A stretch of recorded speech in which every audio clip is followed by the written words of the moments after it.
Corbolic V2. This is a super safe and effective natural anabolic. Not only is this product going to help you increase protein synthesis, which basically means muscle recovery and growth, it also may inhibit myostatin, which is a protein in your body that is known to inhibit muscle growth. This is a complete natural anabolic that works through multiple different pathways, has multiple trademarked ingredients. If you are a natural athlete looking for that edge, Corbolic V2 is what you need. Get yourself some. Hey, friends. Welcome back to another episode of the Pro Physique Code. I'm back this week.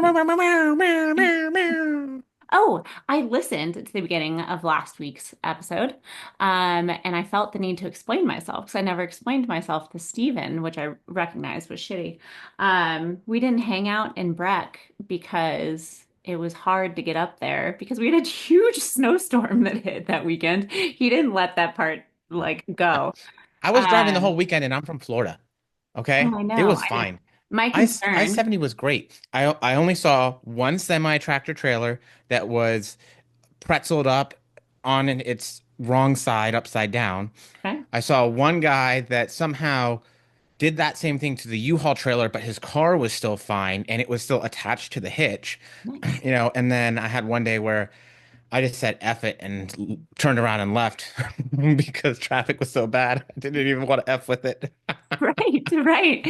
We had a babysitter and everything, and I was like talking to Vic because we didn't go up to the mountains. And so I live down like 15 minutes from the airport. And so we had cheer that morning, and I was like, okay, well, maybe if we can make it up to the mountains, we can hang out and come back down. And then we were looking at the tunnel and I cannot handle, like I do not have the capacity for patience and understanding of being stuck in traffic where there's no escape, and when you're on the side of like a mountain, like there's nothing. And then yeah, so it didn't work and I felt very sad about it. Oh, So dude. So side note, on our way back, um, I-70 was literally shut down, yeah. like closed the entire, I don't know what for, but like we had to go over through Golden, um, go Oh. to Golden and then come back around, which don't get me wrong, beautiful drive, wonderful, gorgeous even. It was probably the tunnel, I bet, is what No, was. no, it was after the tunnel. Oh, that's Yeah. I was like, why is the entire interstate shut down? Just was. I was like, never had an answer. But thank God we left early because it probably would have boned us for our flight. Yeah, that's been our issue with watching, like even just to go see my in-laws that live up in Keystone. We have to, if there's going to be snow and stuff like that, because they get so much once you get to like 9,000 feet that like the wind makes it so you can't go over the passes and like the tunnels and things like that. So We that's also miss why Stephanie. I know. And I was very excited. And so, but you miss Stephanie too, right? Is what you said. Yeah, which is so one. There was zero communication between us about like the fact that we were both going on vacation or whatever. But literally, so the Mexican restaurant that Jill and I went to with Sam and her husband, Stephanie and her husband were there like 2.5 hours prior. Like Right. same restaurant, same spot, everything. Like we were literally staying probably like 10 minutes away from each other. That's And crazy. then didn't realize it until after the fact. I was like, cool. That's nuts. Well, now you have your own snow there in Florida that you can go play in. Mm-mm. Not here, not in Central Florida. Didn't make it that It far. snowed down to about Daytona Beach. Daytona Beach and south, no snow. It's right now it's just 43 in the middle of the day. I was picking on him when he popped up on the thing, and I was like, "Oh, is it cold?" This weekend, it got so our downstairs bathroom is so stupid. This house was built out of like cardboard and paper towels. I swear, don't buy a house, buy local homes if you live in Colorado. So my downstairs bathroom, every time it gets below 10 degrees, will freeze, like the toilet freezes or whatever. And the first night we had a low of like -7, and the next morning it was still flushing. And so I was like, oh, did it magically fix itself? And I was like so happy. And then of course, like midday, it froze. So then we have to tell the kids like all day long, like, please stop peeing in the frozen toilet. Like try and block it off and everything. But pee is Oh, warm. That's how you unfreeze it. if only it worked that way. Science. Come on. Science. Oh, the joy of winter. So, Danica, you've been very quiet. Are you analyzing our communication styles today and deciding how you are going to proceed safely? I think I am. I have to tiptoe a little bit. I love it. I think communication styles is like a great topic for everybody, Well, this was especially your idea, so I want you to tell us about what, like, what sparked it. yeah, What sparked the idea? Um, One is probably my job, right? Like my job is to effectively communicate messages so that they are received in a way that can be applied and like absorbed at the same time. So not just with like nutrition and training, but mindset especially. I have to like read the room and like understand how this person uh is going to receive the information, right? Like, what is the best way to communicate with this person? So that's kind of where it started. But then I realized most of the time when I speak to clients, especially in the mindset realm, I am helping them to effectively communicate things. And whether it be to me or as their coach, or to their significant other, to their kids, to their friends, to their family members, like how to articulate things in a way that doesn't cause more conflict or challenges, or like we all get to this like harmonious place. And I've used that so much in life in general, just like being able to effectively communicate. And I think communication is huge when it comes to all relationships. If you want them to be, I mean, if you don't want them to be healthy or solid or in like a good state, or continuous, like there's gonna be conflict. What I'm saying is you have to know how to navigate through conflict or challenges effectively through good communication. So, question, my Hit question me with to it, even.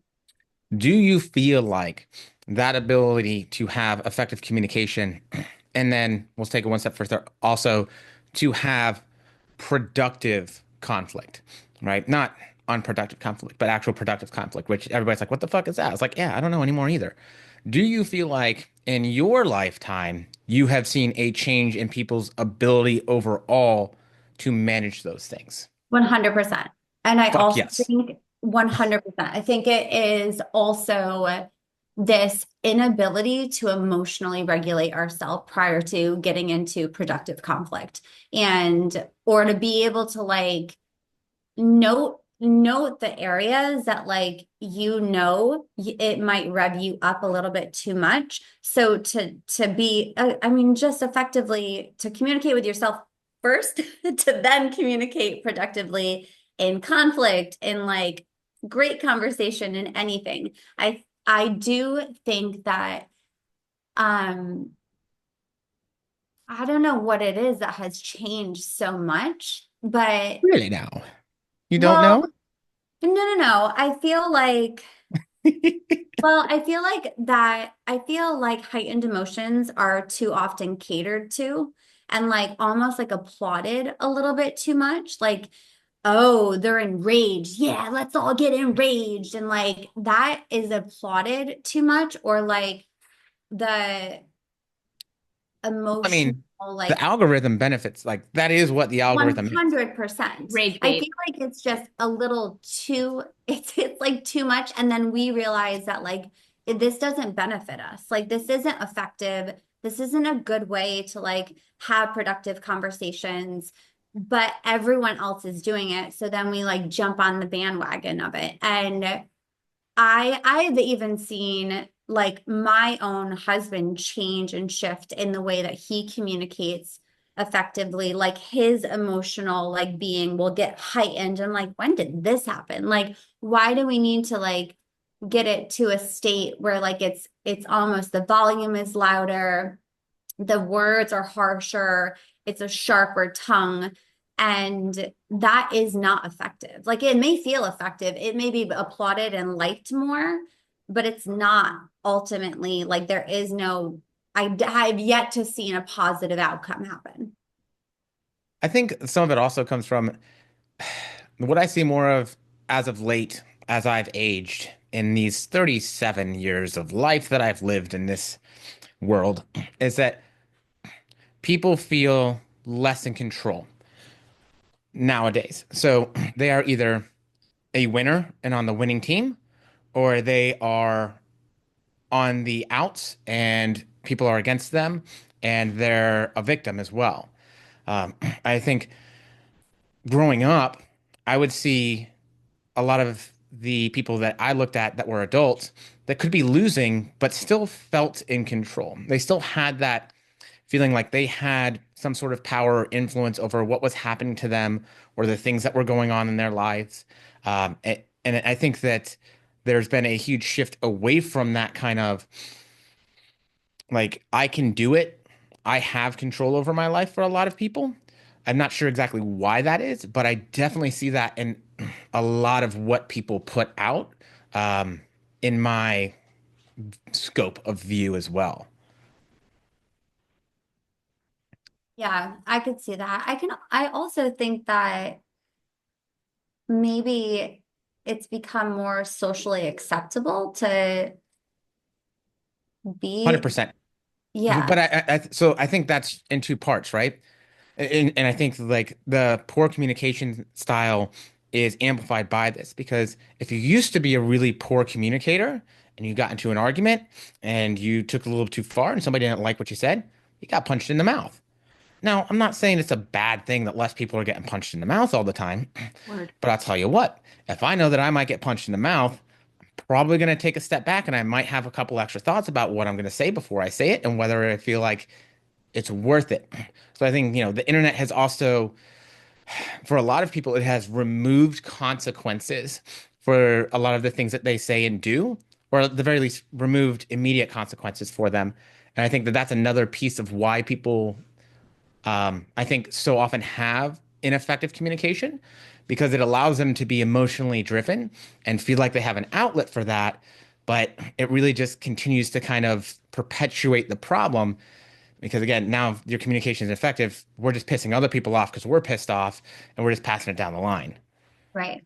Well, that, and I think too, it's because it's like, I even see this with like check-ins and stuff, or just like emails or like texting people, like there's a lot of our communication anymore has become like typed out or is not even like a phone call or even a Zoom where we can like see each other's expressions or we can ascertain tone and like things like that. And so it becomes easier to either misunderstand things or to maybe like say stuff that you wouldn't have or just hide from things like all of that it's just thrown things off because we're not having um like normal communication with things. Well, body language is one of the first communication styles that we learn as children and as babies. And so when we take communication and make it just text based, we are effectively taking part of human communication out of that, which leaves it up for a lot of interpretation. Now, whether that's tone, inflection, your face, your eyes, your hands, it takes those out of it and now leaves that up for interpretation. And so I think for a lot of people, if they feel like you're against them or if they feel like they're like, it's very easy for me to put that into a place where it's like, oh, no, no, no, F you, instead of, and I'll be honest, a lot of times that can be my natural reaction too. Like, yo, what are you trying to say to me right now? Right. Sometimes I have to take a step back and be like, it's just text. You have no idea how they're saying it unless it's all in caps locks. And even then, it might just be my 80-year-old grandmother that doesn't realize caps lock is on. Right. And so how in like communication with clients, how do you guys try to make sure that we can kind of like mitigate misunderstanding or make sure we're getting like the full story, since the way that a vast majority of our like check-ins and stuff go, they're submitting things that they've typed out to us. For the most part, we respond back with videos and things, and I would love to have it where everybody sent me a video to talk about their week, but that would just be very difficult. And so, we deal with a lot of that kind of communication. And so how do you guys kind of work around that? Yeah. My biggest like tip that I give to everybody is to be curious. Like play the dumb card and be curious, ask more questions. Like that, I know that I use that a lot for coaching. I'll be like, this was such an interesting point that you brought up. Could you tell me a little bit more about that? Or I know that you noted this in your check-ins about hitting your macros, and I'm just curious to know a little bit more. Can you expand on that? Or it's always a place of curiosity because it gives them the ability to be like, there's no judgment with that. I'm just literally curious. I'm not assuming anything. Because I might be, but inside I might be, but I need to know more information before making a judgment call. And so by asking more questions, that has helped me so much. Or like, if I get a blank thing, that's like, if I just get like good Triggered, week, right? Just absolutely good, triggered immediately. Yeah. good. What am I supposed to do then? Solid. That's those are like the ones I'm like, ooh, okay, like all good. I'm like, what was all good? Like, was everything all good? Was nothing went wrong this week? Which is fantastic if that's the case. But that's when I'll say like, I'll be specific in my questions too. So I always say lead with curiosity, even if it is if somebody says, you gave a good example earlier, Christina, but if somebody says, like, I feel as though nothing, sometimes I feel as though nothing is going right, you don't give me enough feedback, or like it feels like a very emotionally revved up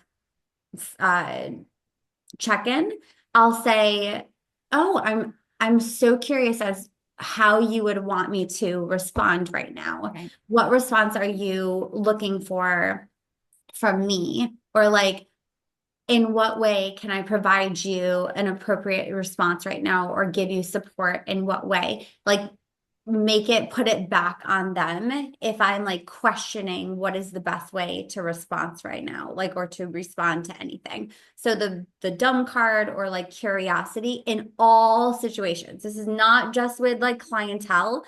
I do it to my husband. I do it to my kids. I do it to like You my friggin' do it to mom. us all the time. I do it to you. Play the dumb card because then you like throw it back and you may know, like you may be like, I know exactly what they're going to say, but it gives them permission to kind of communicate a little bit more. And then it also checks them in their emotion. Like, did I not effectively communicate what I was thinking? Why would they be asking me that? And then it brings it back on them to like open up a little bit more and maybe question how they just provided a check-in, right? So I feel like it just opens up more depth to things if you act with curiosity. I feel like the way I say that is like read or listen to understand, not to respond, which is like a weird thing coming from a coach because you're like, but it's your job to respond to me and what I'm telling you each week.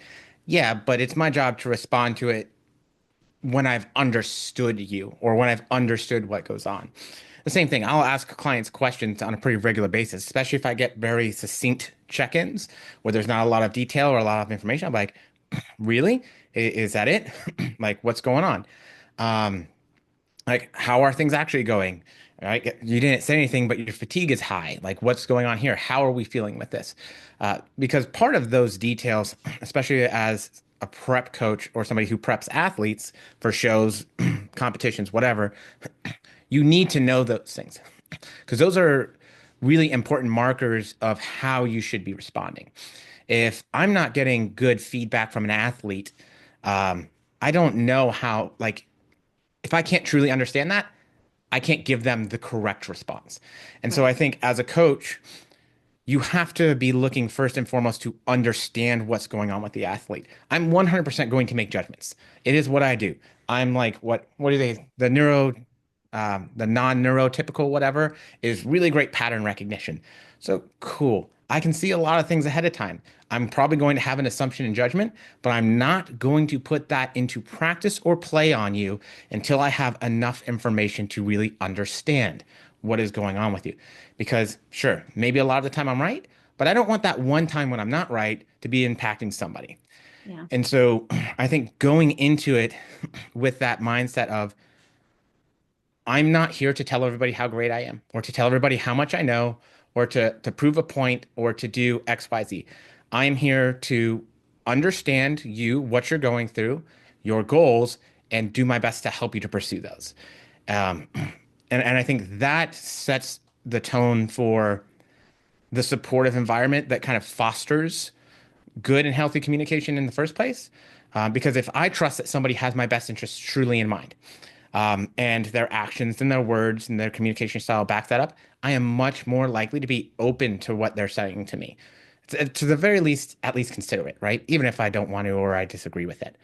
And I think for me as a coach, that's probably where it starts, is just, again, wanting to understand the person instead of having a thought process already in mind and just chugging forward along with that regardless. Yeah. And I think, that's where like our calls, and I mean, I'm notorious for consult calls going long, and I always think that's a really good sign. If I'm on the phone with somebody for way longer than the 30 minutes we planned, usually it's a good thing, and we're diving into getting to know each other more and stuff. But that's one of the things to think about when you're like jumping into something like online coaching, is that I think there are some people who are going to be able to take on that communication and make sure it's a good thing, like back and forth with the nature of how we do stuff. And then there are some people who just, it doesn't jive well with, either because they're not comfortable sitting down and putting the effort into the check-in to give enough. Because we do need a lot of information when we're talking about people's sleep, training, food, their relationship with themselves, the way they're looking at things and stuff like that. Like, it makes me think like years ago when I started with Pro Physique and Steven was my manager. So we were talking all the time about coaching and stuff. And you would always tell me about how like your vibe attracts your tribe, right? And he, and then the fact that I would send like 12-minute videos to everybody was why I would get back like 3-page check-ins where I'd be like, but wait, why are they telling me so much? And he's like, because you say so much. And like, and it made perfect sense. And like, eventually I figured out a good way to make it where I get a lot of information, but we keep it useful and like efficient to a certain extent. Um, but there's like going back to when Danica had mentioned like blank stuff and things like that. I think that one of the like best parts of when we do get enough time to work with somebody, if they give like the process enough of an opportunity to really kind of develop into something, is like I know my client Sam, if she sent me a check-in that had one sentence in it, I would be like trying to find out a way that I could reach her partner and be like, the fuck is wrong with her? And like that would be an issue.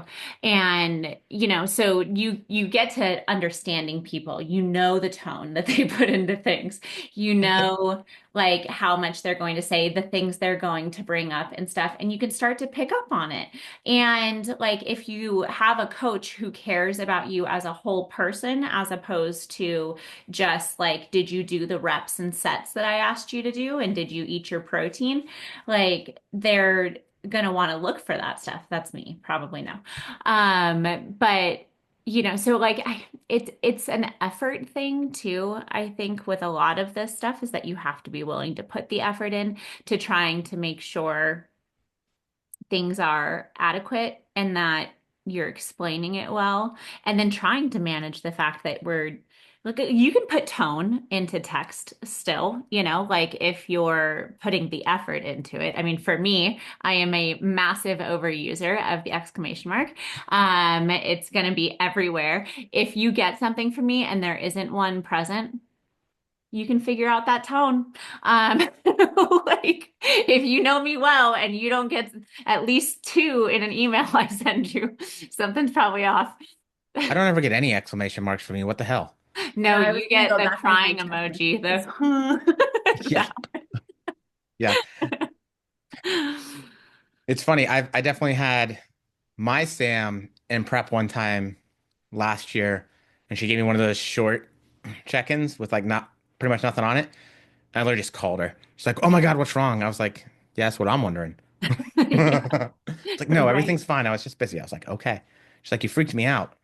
Well, especially with prep too, because things can change so quickly, like day to day when it comes to stuff, or like hour to hour, depending on where we're at in the prep with things. And so having that communication be in a good place is just so important. And like I always tell people in our calls when I'm recording the initial video with their program and going through stuff, like I want to hear all of it in your check-in, like the good, the bad, the ugly. Tell me if there's something that I need to be doing differently or that you need more of.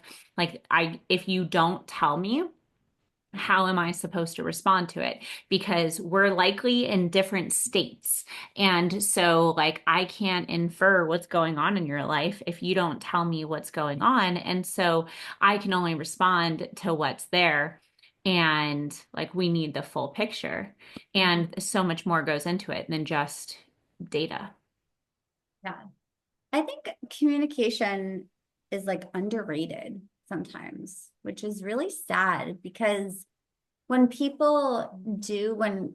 I feel that when clients do allow themselves, like if I were to call them and say, hey, I just wanted to check in on you, and like we have a good conversation afterwards, they're always like, thank you so much. Like, thank you. I forgot how good it feels to just like talk to another human.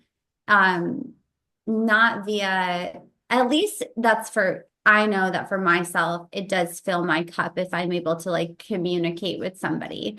But I do think that there's just such maybe bigger barriers nowadays, like you said, Stephen, with like social media, with like just texting and not calling, and feeling that that is just okay to do. And maybe it's because I am an old soul, but even like I love my mom with all her heart. But for my 40th, she just posted like a thing on Facebook, and like I didn't get a phone call. I didn't get, and I know. And I was like, this is effective communication. I don't feel like it is. Like but that is acceptable. Like for some reason, not it's not acceptable to me, It but depends. And you're not alone there because that happened to my wife one year and she was so upset yeah. because like every year her parents call her for her birthday. And so what's different this year? You know, like why not this year? Why didn't you call me? So I think would it upset me personally? No. But is that an absolutely reasonable expectation I think to have from people close to you? Sure. Yeah, there's just a change. I feel that because you had mentioned like what has changed, there's a big shift in how we communicate. And I personally, I know that it can be more maybe efficient. Like it's like quick, it's like the ease of it is there. You can communicate more, maybe like more readily, but like I don't feel that there's been a healthy thing. Like I want my kids to call people. Like you better pick up the phone and have like a legitimate conversation with people instead of like a text that says HBD. I think it's quality versus quantity. Like we have increased the quantity of Yeah, communication that we can do, but the quality has drastically reduced. And unfortunately, with healthy and effective communication, it's not about quantity, it's all about quality. you're Uh, right. Yeah.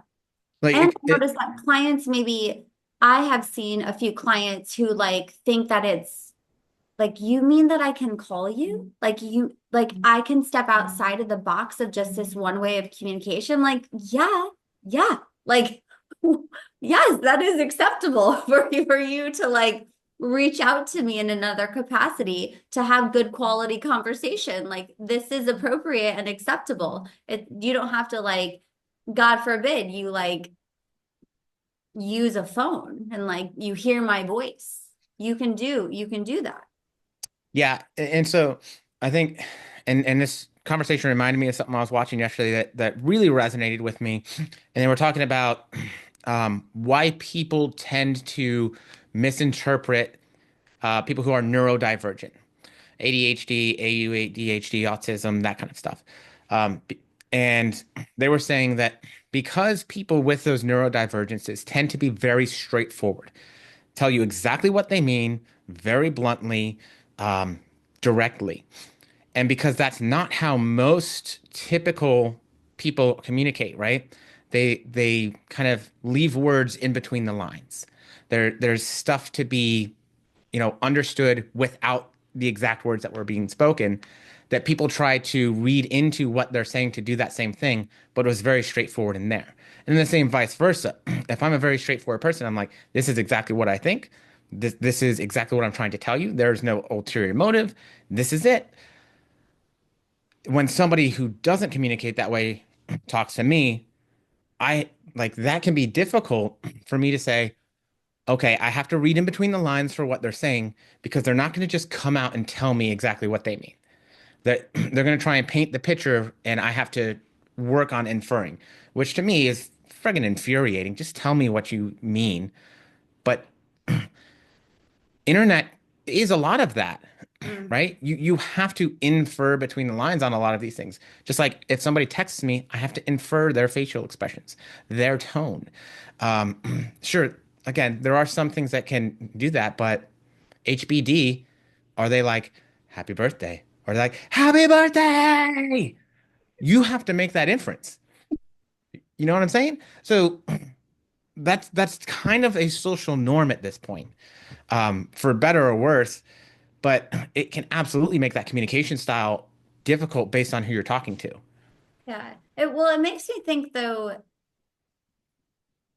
with developing relationships, like how it impacts the development of relationships. Like I would hate to like go about my day, and I know people do this, like texting my husband who's in the other room because I can't like walk into the other room and be like, hey, sweetheart, like face to face. Like I'd be like, how's everything going in there? All right. Like I feel that even like creating a relationship, right? Like being able, a lot of the times I feel, at least if I think about my siblings who are younger, I don't even know what is that generation called nowadays? What am I? A millennial? What am I? Cares? A You're a Nobody, millennial. nobody something, cares. So after what's after us? Gen Z, right? Gen Z. But the way that the communication is in developing a relationship is a lot online, right? So like you don't even really get to know the person. You get to know the person on a screen, and like, and a lot, like you said, Stephen, can be misinterpreted or hopefully interpreted the right way, right? But then like fast Getting forward, catfish, dog. yeah, like I feel like that's not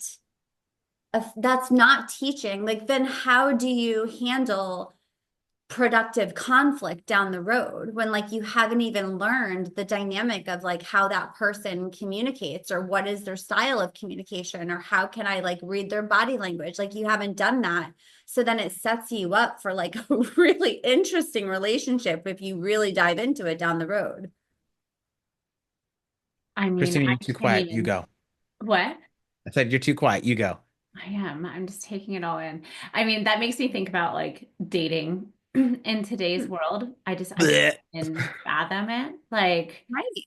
I mean, when the fact that a vast majority of couples, I saw something like recently with like the statistics, like where they met, it used to be that people would meet at work or through friends, right? I mean, I've met Vic in the Navy. Um, and so you'd meet in those situations, and now it's a vast majority online, either through an app, which is so fucking savage. The idea of like the swipe right and swipe left, where it's very guttural and like, which I mean, I'd imagine that in-person stuff can be too, that you can like look at somebody and like you can have a swipe right or swipe left moment in your head when you're seeing them in person too. But like you miss out on that opportunity to chat with somebody who, it's like, but they really do have a great personality and like stuff like Right. that. And so people are just missing out on that opportunity where, if you're not getting past, it's like the whole judge a book by the cover thing, right? And we're not getting that opportunity to beat that, because whether it's hiring a coach, or it's dating somebody, or following a profile or whatever, you look at like a couple of examples of what they've provided the internet, and then you're supposed to decide whether or not, like, yeah, this person jives with me. And then people will make full-on decisions about somebody based off of that stuff. And we don't, there's definitely like a level of the forced connection that happens if you're just like, I mean, my absolute nightmare is small talk, right? Like, oh God, kill me. Like, I'd rather not.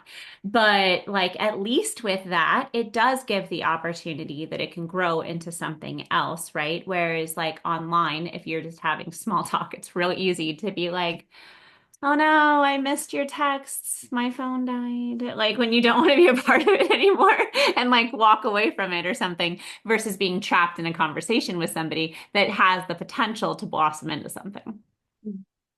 Yeah, but I mean, you're assuming that people will even that like that's where the whole ghosting thing is another thing altogether of where people just cut communication ties. Which, I mean, how crazy is it that we have the ability to do that? Because when I was growing up, if you didn't like somebody, you didn't get to cut ties. Like they were probably going to be in your classes, or they were going to be, in the groups for of the things that you did. Like you just kind of had to deal with it. So you were forced into problem solving and communication to some degree, at least, to have to figure that out. Right. And nowadays, like again, I can ghost anybody that I want. I can block them. I can remove them. I can be like, F off, dog. And I don't ever have to think about him again. But that person didn't stop existing. That Right. person is still there. I hate that. I am don't It's like bullshit, right? if I've had people ghost me before and like I will come back at you like I am haunting you.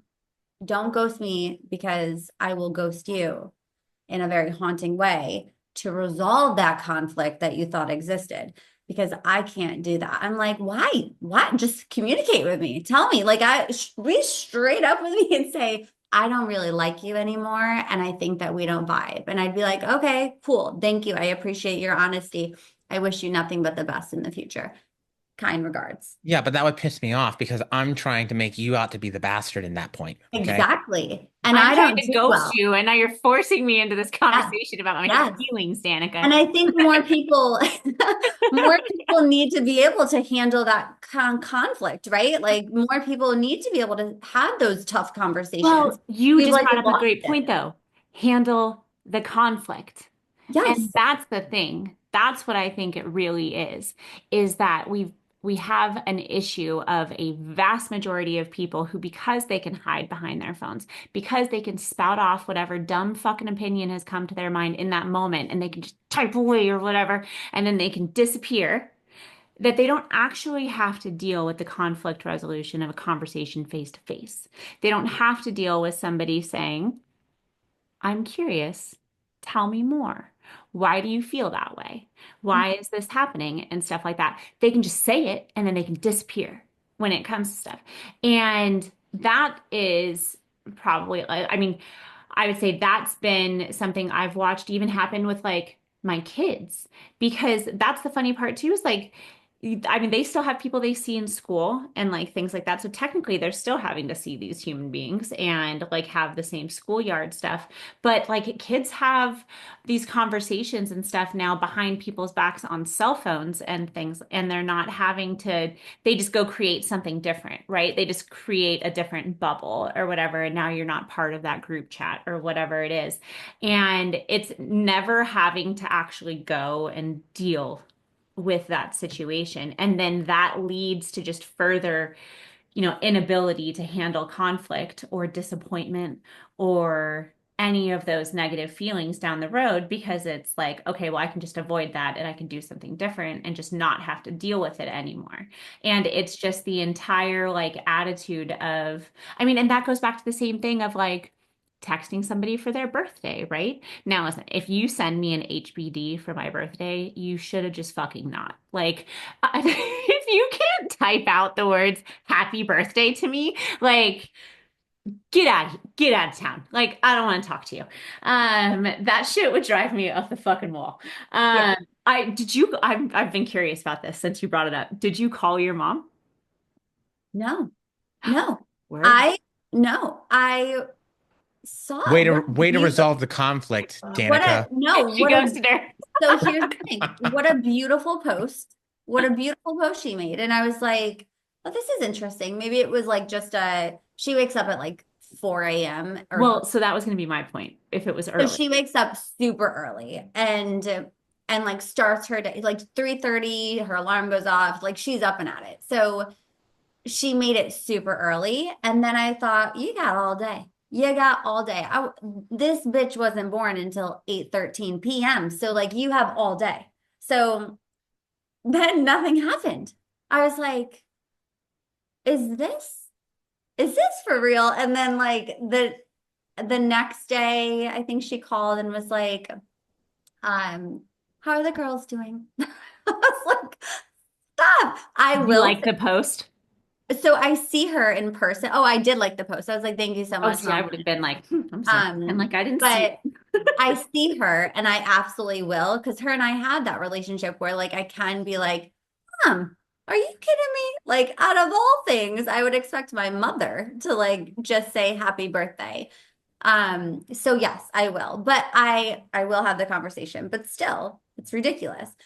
What you were saying, Christina, I feel that people don't have frustration tolerance any longer. Like they're like, I'm frustrated, so like Yeah. block. Or I'm frustrated, so I'm just gonna say like, I hate you, or like hashtag worst thing ever. And then they like have no tolerance at all for being frustrated. And like kids, it starts with kids.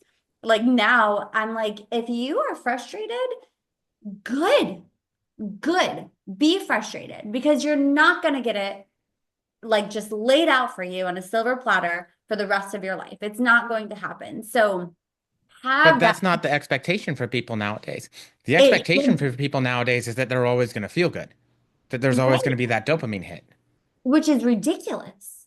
Ridiculous. Like you should be frustrated and you should know that like that frustration tolerance is a beautiful skill to have because there will be something that does happen in your life that will make you frustrated or make you feel a little uneasy about yourself. And if you don't have the capacity or ability to handle that frustration effectively, it's not gonna be good. Like it's just not. So it's an amazing, beautiful skill. You should feel the feelings of anger and frustration and then be able to like navigate it in a really powerful, healthy way. And we're like completely missing out on that skill that we have as a human species.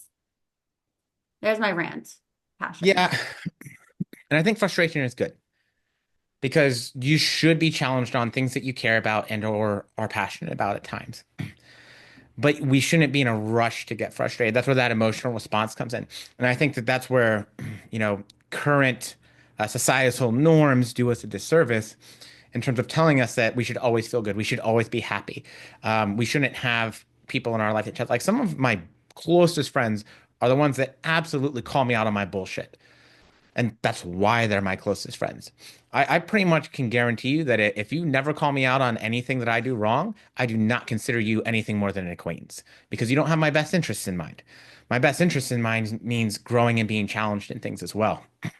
But it just goes back to that same thing of it's okay to feel mad. Like that's not an unacceptable emotion and feeling. It's okay to feel frustrated. It's okay to have those things, those negative emotions happening, but they should not be dictating your actions, right? It's the entire conversation of being proactive versus reactive, Right. right? I don't want to be reactive to the situations that happen around me.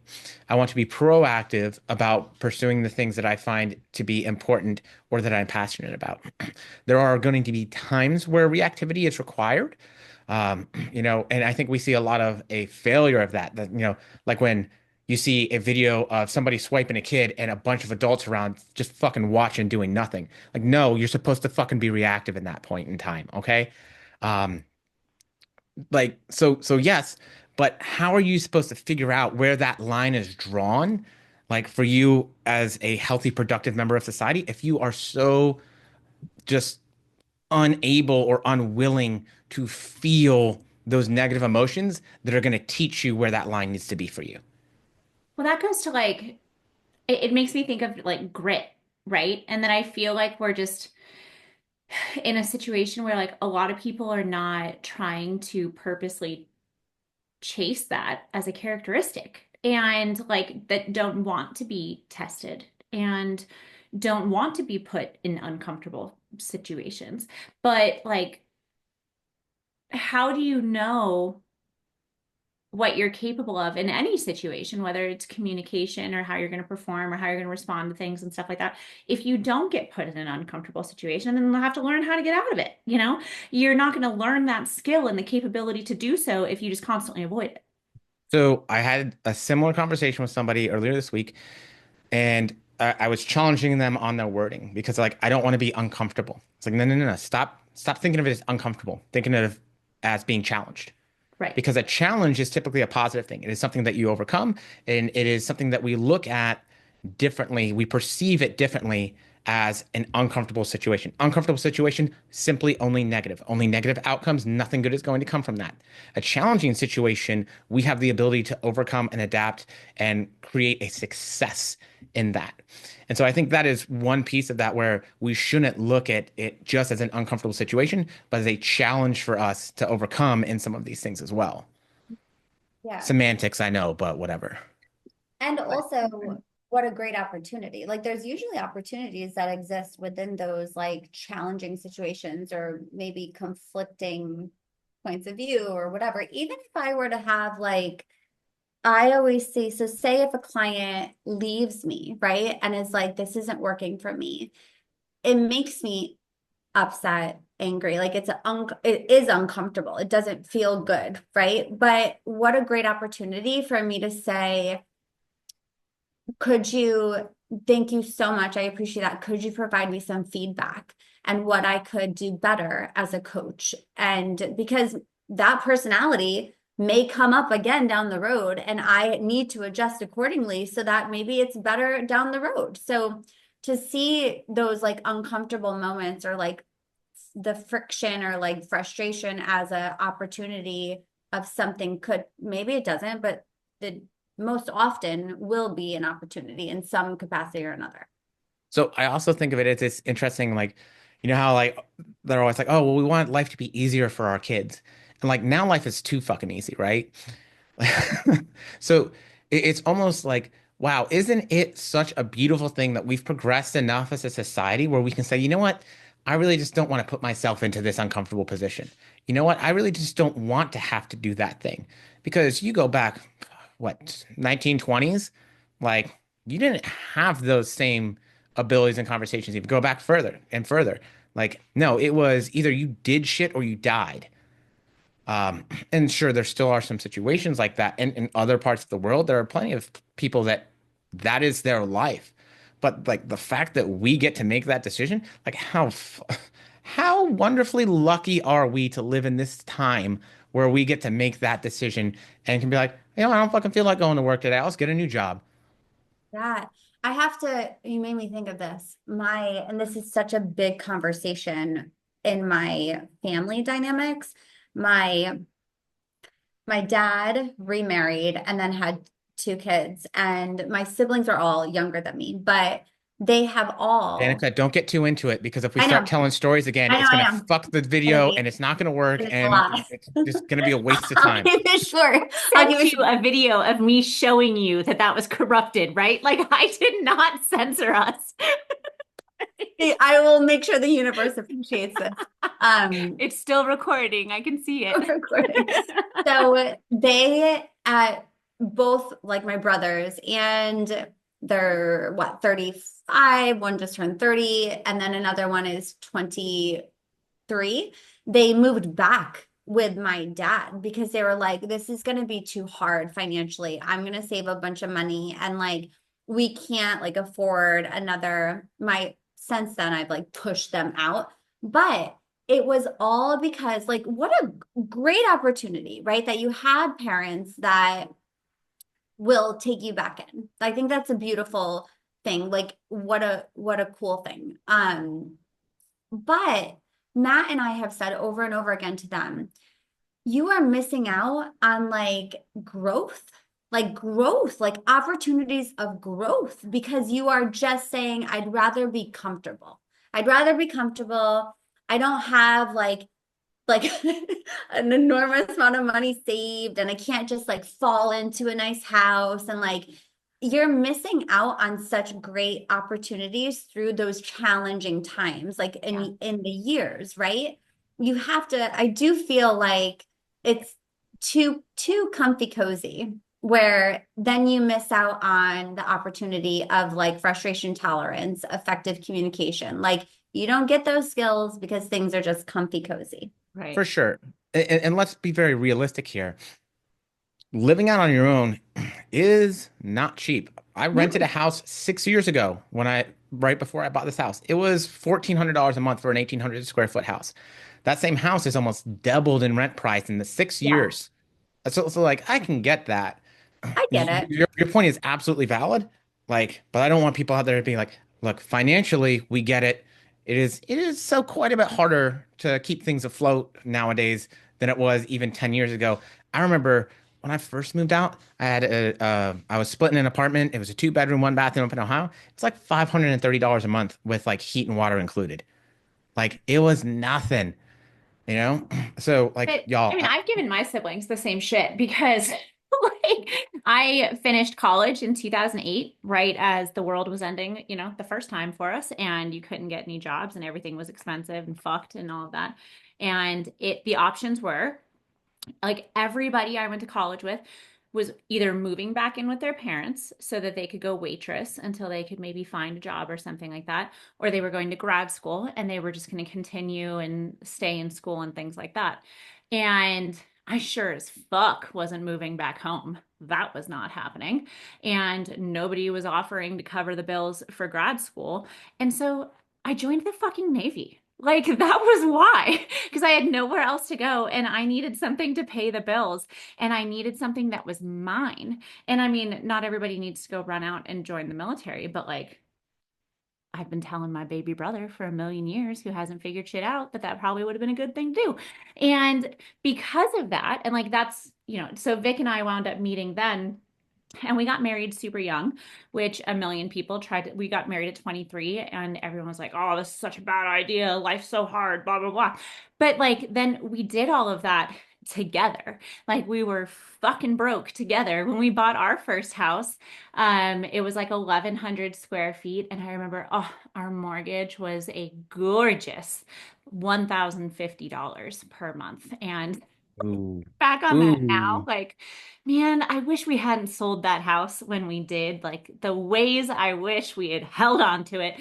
And, and things were hard. There were times where things were very, very scary. And we did, like, at one point have to borrow money from family, which we then, because we're very prideful, worked very hard to pay back. So we didn't feel like we were underneath anybody for anything. And like, a big thing for us is we like the agency and like the control factor of things. And I don't like somebody being able to say like have an opinion on how I'm going about my life because they put money into it or something like that. But you can't get to that feeling. Like how Danica was saying, like you miss like the flavor of that stuff and things like that.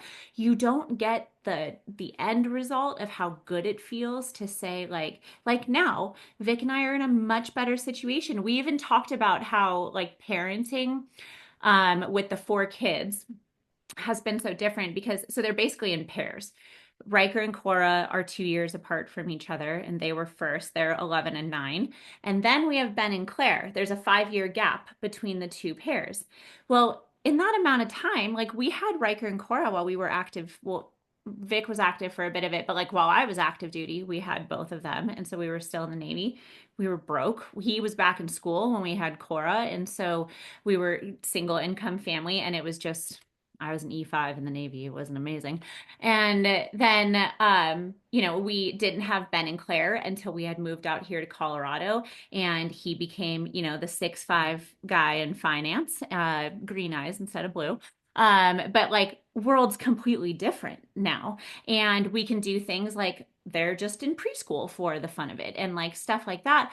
And we look back and even just his ability to parent is different because he's not in the grind of when he was like building up his career from like the very bottom. He's finance is crazy. So like when he first started in it, they do these things called fire drills, which basically just means you're stuck at the office all day forever and ever until someone tells you you can go home. And so like when Cora was little, that would happen where he would leave in the morning at 4 to go to the gym before work, and then he'd be at work and he would get home at like 9 o'clock at night. And that would, so they'd already be in bed, and that was 5 days a week. And that went on for like a year and a half. And now that everything's established and like things like that, he's going to go pick up Ben from preschool while I'm on this podcast. And what? So let's talk about communication through marriage because we're getting a little bit away from it, I think, Well, unless you're coming back to a point. I'm sure I would have But circled back at some point, but because all I feel I was like, getting to, hold on, before you go there, yes. all I was getting to was that you have to like, could we at some point along all of that, right? Like said to somebody like, could you just help us and make this easier and take some of the burden off? That would have like, yeah, we probably could have, but we are like, we always say the word dividends, where like put the work in and it'll pay dividends at like some point, right? And for us, it's like if we get to that end, everything's going to feel good because we put that work in and it'll be in a good spot. And I think a lot of people are missing out, not a lot of like, but there's like situations where if people are just avoiding the discomfort of the conversation or of the work or whatever it is, you don't get to that place where it's like, man, that sucked, but like here I am and I'm glad that I went through that because I gained something from the experience. So I think my thing is because so you married earlier than I did. I got married at 36, right? Last year and a half ago.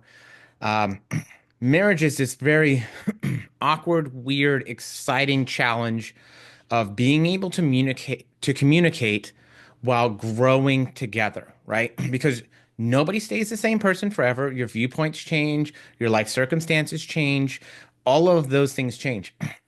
But if you're unable to communicate with one another in the expectations that you have, the responsibilities that you have, where you guys want to go and see yourself going as a family, everything breaks down. It's very hard to make that last. So for me, my question here that really gets brought up is, what do you think were the communication aspects that helped you and Vic to both grow together in the same direction, still be able to be in a great place this amount of time later, and still be on the same page? Because that's not a simple thing, especially if somebody's gone from 4 till 9. Like there has to be really solid communication to know where those lines are drawn and how do we make this relationship work not only between one another, but also with our children. Well, I mean, I'll say like then Fucked, right? it was not great. Like at that point, like, I mean, that was super wonky because I had just gotten out of the Navy and went from being like in charge of things and like stuff like that. And then I was a stay-at-home mom, which I thought was going to be so cool. And like for me, just didn't give me enough of like what I need. I just needed more going on. And then him being gone, like that was probably one of the harder parts in our marriage. And I think when you were coming up on 14 years, which is bonkers for me to think about.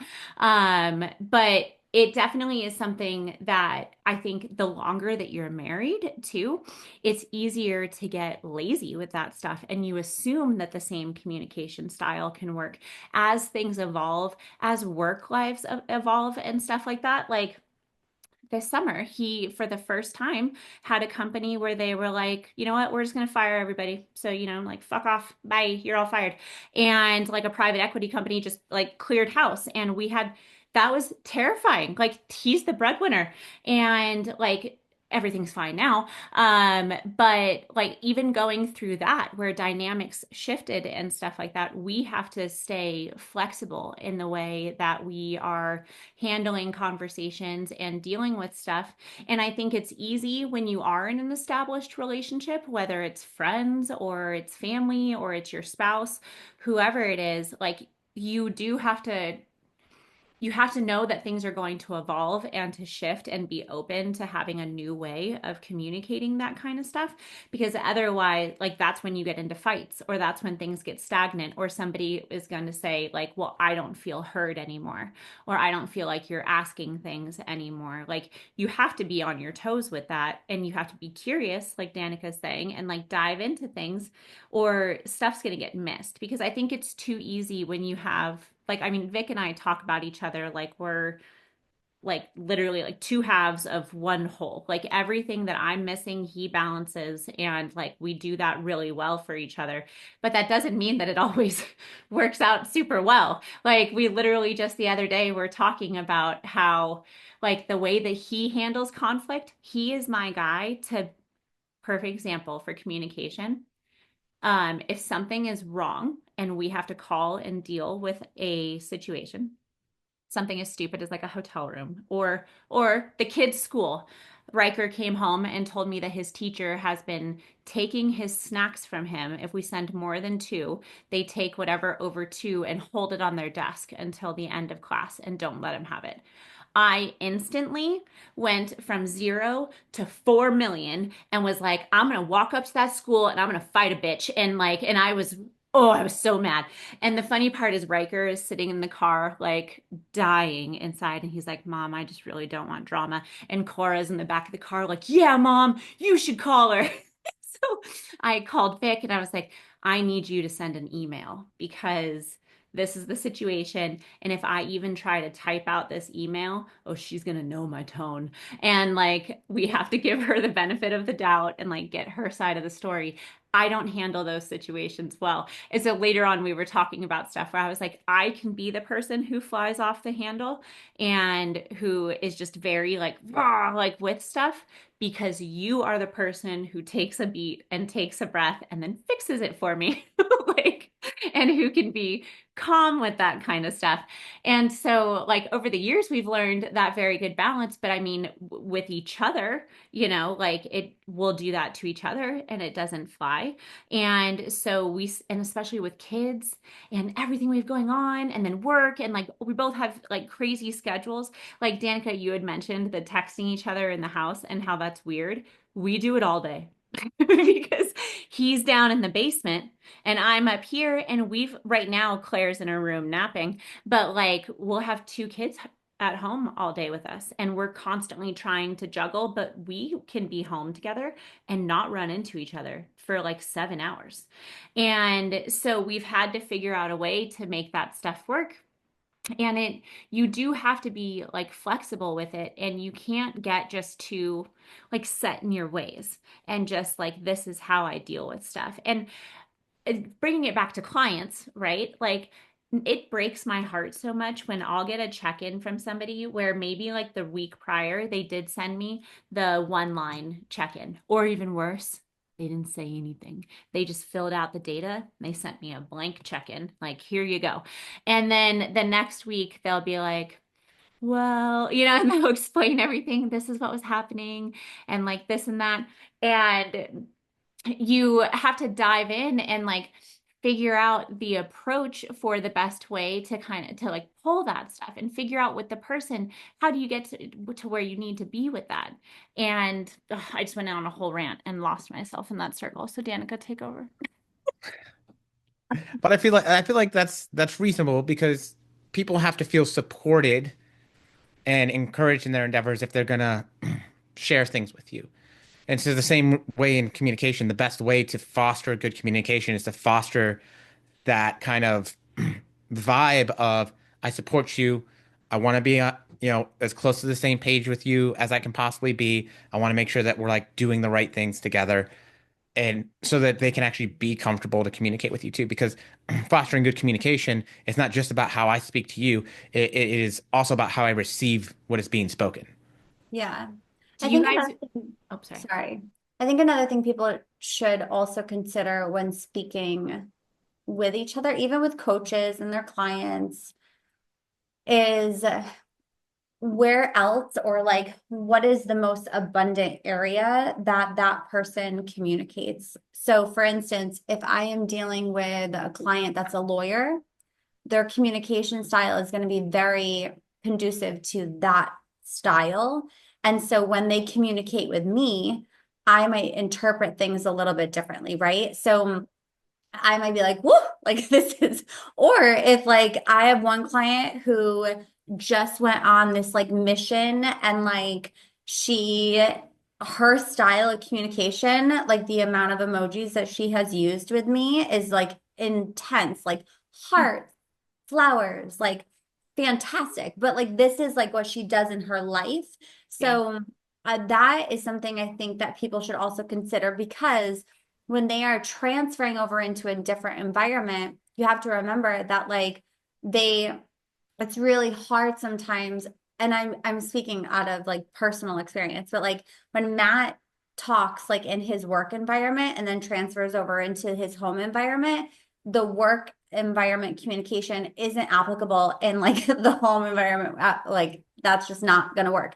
So he has to be able to say, what is the party that I'm like talking to right now? And he has effective communication in this environment. Like we have to do the same exact thing times like however many clients we have, right? And like clients should also know too, like how we probably have a vibe when we're speaking to our clients and we need to be aware of like what our vibe is too.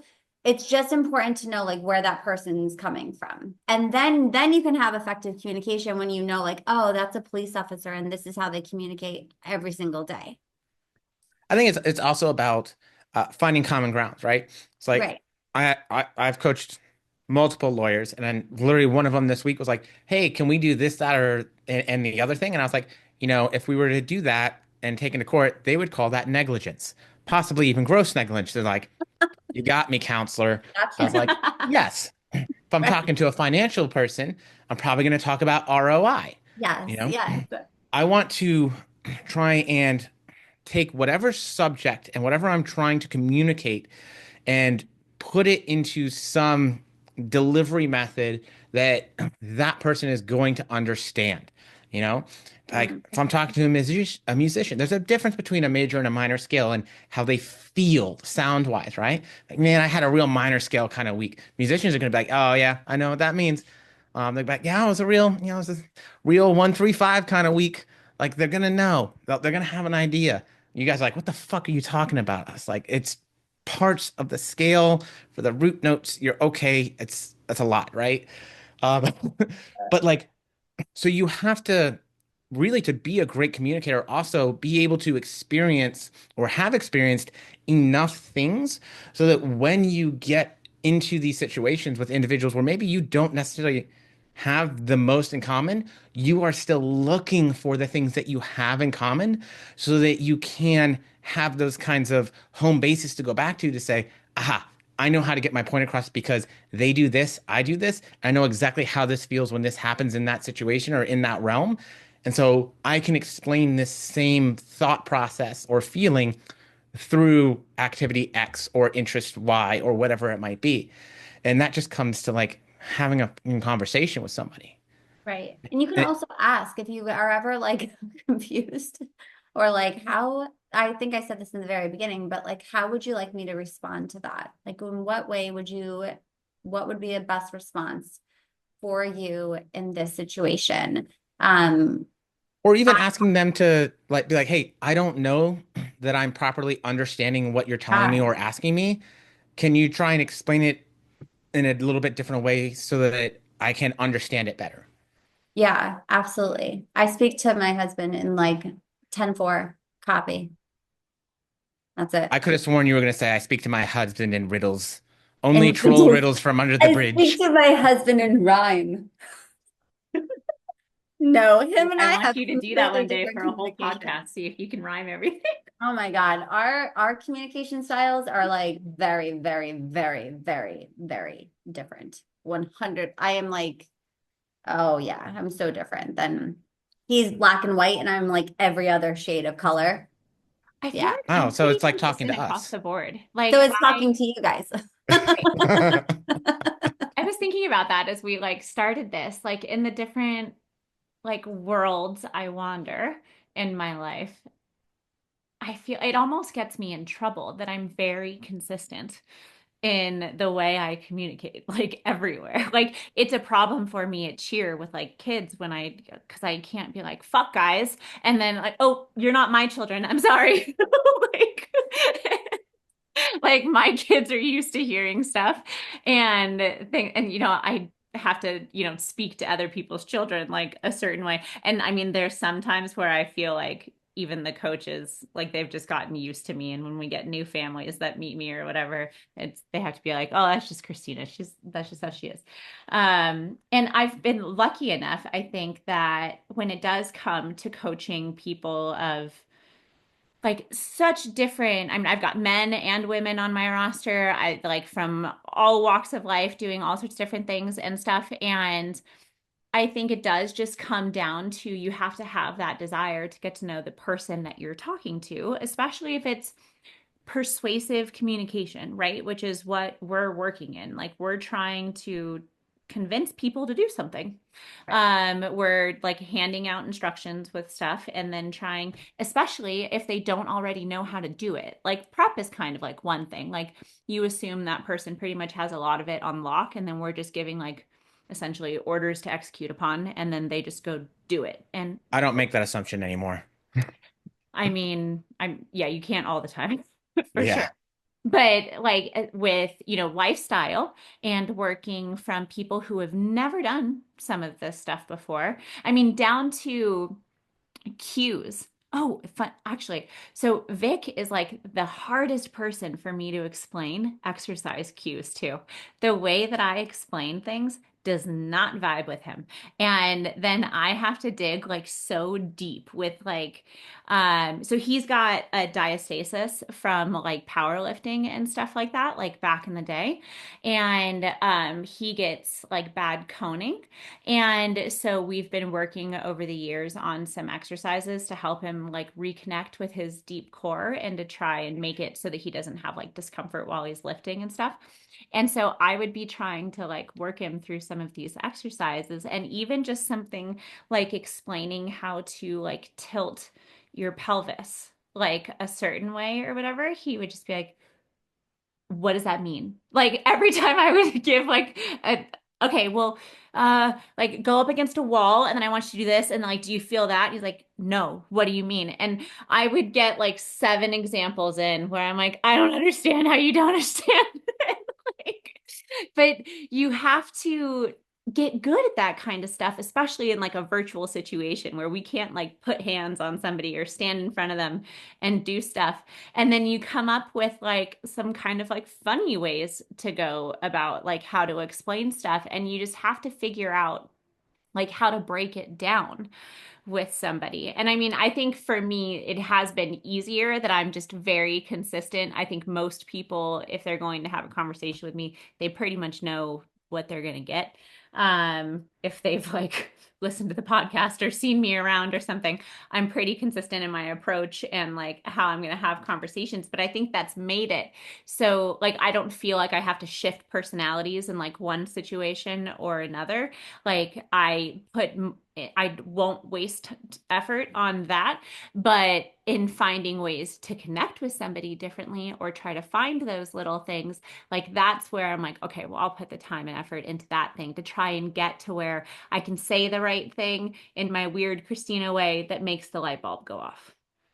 I like to think about it as like transition lenses of who I am. There you For go. some people, they need a little bit more sun blocking, right? It's too bright. They're not going to handle that so well. And so I gotta back off a little bit on the brightness for them. And then for other people, I can be very straightforward and almost sometimes even guttural in how I'm explaining something. Because, like, let's be real. Some people, they aren't going to understand it unless you be like, I want you to act like somebody's trying to poke you in the butthole, right? And they're gonna be like, whoop, and they're gonna lock their hips out, and boom, it's done. But other people, it's like, I want you to feel like you're squeezing your glutes and not hyperextending and putting extra stuff into your low back. And then they're like, okay, I know what that is because I know what that feeling is. I'm like starting to work on trying to learn Japanese now, right? And trying to, I kind of feel like communication can be that way even when you speak the same language, because there's so many different interpretations to words, and English is this ever-changing thing. Like, great. What I'm confused, like, there's like three different types of symbols, right? Mhm. There's like this one and that one, and then the kanji, and I'm not even there yet. I'm just getting started. So, like, trying to put those together and understand them, like, I most likely could misinterpret what most people are going to say a lot of the time, or what that's going to be. And so it's very easy to also have that with us, or to just simply say, ooh, I put something out that was a little bit too guttural for this person. And so even if they understand it, they don't like it and they're not going to accept it. And I think that's what happens a lot of the time too. And I see it in social settings online quite often, is that people just put out this more guttural or extreme opinion or whatever. And so it can put people on the defensive as well, because now they're like, oh, well, that's way too far for me.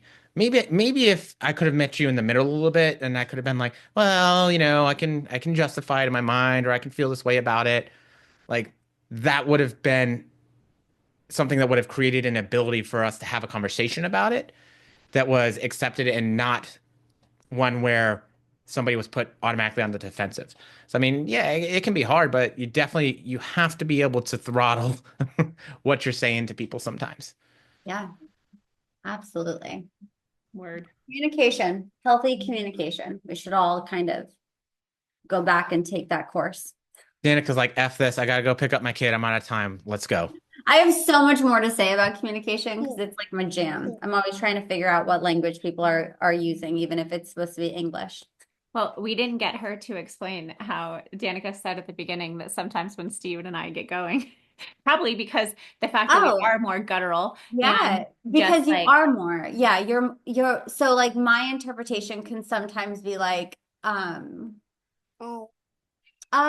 think I've even said like I don't think Steven likes me. And then someone has, I don't know who it was, but they were like, well, that's just Steven. And I'm like, oh, okay. Like, and then to realize that the harshness, what I interpret as harshness is not harshness for you. It's just direct. Like it's not harshness or like I'm gonna like gut you. It's more of a no, I'm just going to be direct. And then I have to be able to just understand that like that's what that means. And that's But okay. also understanding that the fact that I'm actually taking the time to be honest and direct with you shows you that I care. Yeah. Well, I think the biggest thing that showed me that you cared was probably when you were like, I loved your presentation. I was like, Stephen, are you giving me a compliment right now? Like, is this a compliment that you're giving me? I don't give them out often because I want them to I matter. know. I saved that. It's like in a nice little like nook somewhere wrapped up. But yes, you are both very direct and can also get very heightened in your emotion when you become direct. But that doesn't, it's not in a negative way. It's like more of a passionate, this is what I want to say, this is my stance. And like, but then you both had the ability, which is a beautiful thing, to like step back, and you can see it in your demeanor. You'll be able to like step back, probably why I love Zoom, because I can watch you. You'll come back a little bit, settle your butt bones, like your like bones settle in, you're cushiony, and then you'll listen intently and then like be able to decipher like, okay, do I like this information? Do I not like this information? You both have that ability. So I read you on a daily. I'm just reading it all. But I Danica. had to adjust my communication style because I know that sometimes I may challenge you both where I'm not as direct. I can be direct when I'm very passionate about something, but I also will take information that's delivered to me and challenge it a little bit or throw like a spin on it a little bit. And that's how I communicate to like learn more or see different sides or give perspective. And that's probably why we can all communicate together. Like, because we have that ability to be like, here's my point. I'm passionate about it, but then also step back a little bit and say, like, I'm listening. Like, you can listen to. Yeah, I know. It's funny because you're like, sometimes you're so straightforward. I was like, I hate it when you do that. Like when you're like, oh, well, how's that? It drives me crazy because I'm like, I wish you would just give me an opinion and stop making me have to guess or try and lead me to what you think you want me to do. Because you I'm can gonna tell me your keep, opinion Well, and yeah, I'll be like, hmm, okay. right, I'm gonna Um, keep right. doing that. We can absorb uh, that. The hardest thing for me, and like this happened in therapy and stuff, when she'll say something like you will, with like, and how does that, what else does that bring up? Or and how do you think of this? Or like something, and I want to be like, no, can you just give me like a direct assignment of what you want me to offer up next? Because I'm going to say something that's like over here that was not what you were asking for. And now I've thrown out something fucking crazy that you didn't need to hear me say. right, because we have these crazy associations that our brains make. So you're like, okay, A to B, and we're like, A to X, let's go. Yes, we're Right. on X. That's what you wanted. And you're like, Which is no, why no, I could be no. mid-sentence and Steven's like, whoa, whoa, whoa, bring it back.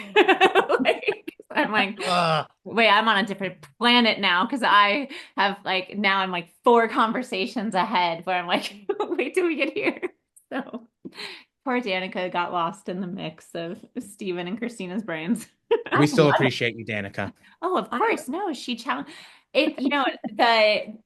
I love it. I love where conversations have started going and like that you do. I mean, I've said it a couple of times, like both of you, but Steven knows it for sure, will get me to a place with like conversations where I'm like, oh, well, not where I anticipated this going or like having to get into that or whatever. But like that's what we're trying to do, right? Like we want it to be like we're in the business of helping people challenge themselves or find new limits and new experiences. And we have to do the same thing when it comes to stuff. And so I appreciate Yep. it. Unless I'm comfortable, I'm a shitty communicator. So, as I sit here on a think podcast. so at all. I And think the best way to help people is to be a good example. And right. if we're going to talk about being challenged in the things that we do, the things that we believe, the people that we are, the best way for us to be a good example of that is to challenge one another with that. So hopefully we don't always come off sounding like we're full of shit because I'm only half time full of shit. Only halftime. Well, after norovirus, I don't think I am full of shit anymore. Just wait, there's more. Oh my God. If there is, like, literally, guys, come up with a cool story. If I die in the next 72 hours, it's going to be because of norovirus. Won't leave me alone. Just go And get an IV. Come I on. know. I I looked it up. told Oh you my already. God. I found a mobile IV place where they have this one they're selling that they were like, we made this for Halloween. And it was still on their website. And it was like pain meds and Zofran and Benadryl and like heartburn. It was like literally they took Wow. everything they had and threw it into an IV bag. And they were like, who wants this one? And I was That's reading a it lot. like, I don't think this is a safe You haven't been mixture. hungover enough, obviously. Oh Oh my my gosh. God. What do you need Benadryl for? Like No. in an oh We yeah. can go back to bed. All right, So let's call it there. Danica's got children to take care of.